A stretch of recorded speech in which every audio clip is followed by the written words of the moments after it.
Hey guys, Candida here, and I know that finding a good quality all-purpose flour that can be a substitute for regular flour can be a challenge when you're looking for a gluten-free option.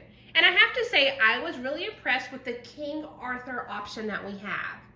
First of all, this flour is made with a high-quality, non-GMO ingredients, and it doesn't contain any of the artificial flavors or preservatives, which is really important to me.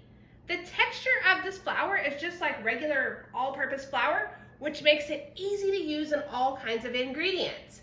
You can use this in anything from like your bread and pizza dough all the way over to your cakes and cookies. So it is versatile in the fact that you can use it in a ton of different recipes.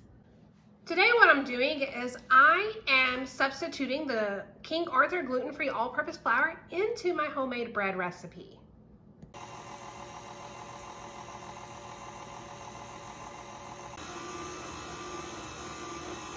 Here we can see it's mixing up nice and well.